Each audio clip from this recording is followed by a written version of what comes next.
সংস্কারটা নিজের ঘর থেকে ঠিক করতে হবে।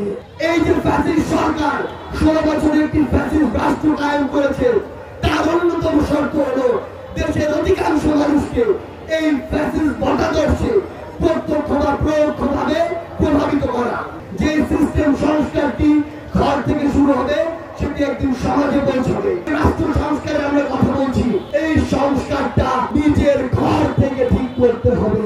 ওই যে দালাল, যে ওই সিন্ডিকেট, যে ওই চাঁদাবাজ, সে যে ইনকাম গুলো করে, ওই যে ঠাকুরগাঁর যে লোকটি, সে লোকটি তো কোনো না কোনো পরিবারের সদস্য। এই যে ফ্যাসিস্ট সরকার 16 বছরে একটি ফ্যাসিস্ট রাষ্ট্র কায়েম করেছে, তার অন্যতম শর্ত হলো দেশের অধিকাংশ মানুষকে এই ফ্যাসিস্ট মতাদর্শে প্রত্যক্ষ বা পরোক্ষভাবে প্রভাবিত করা। অর্থাৎ আমাদের নিজেদের ভিতরে যে ফ্যাসিজমটি ঢুকেছে, নিজেদের ভিতরে মানুষকে লুটপাট করা, শোষণ করা, ডমিনেট করা যে চিন্তা ভাবনাটি ঢুকেছে, সেটি থেকে অবশ্যই আমাদের বের হতে হবে।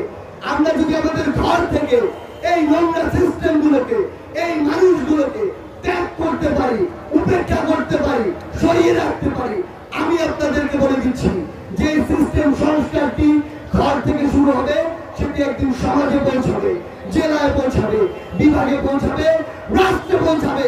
আর তখনই আমরা যে বাংলাদেশের স্বপ্ন দেখছি, সেই বাংলাদেশটি আমরা তৈরি করতে পারবো।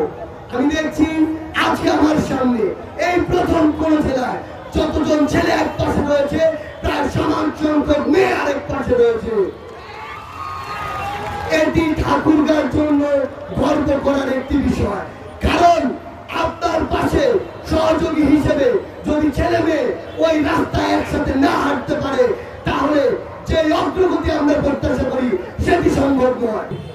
যে স্লোগান দিয়ে এই কোটা সংস্কার আন্দোলন কিংবা ছাত্র জনতার অভ্যুত্থান শুরু হয়েছিল, সেই স্লোগান দিয়ে শেষ করতে চাই। আমরা সবাই একসাথে গরম যাব। কোটা নামে সংগ্রাম,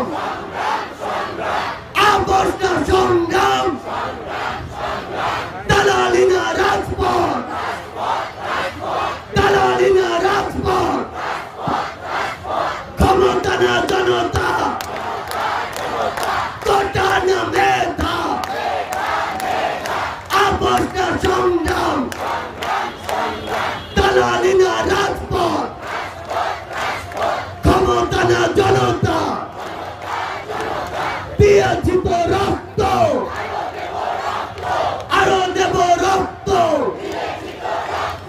রক্তের বন্যায় ভেসে যাবে অন্যায়।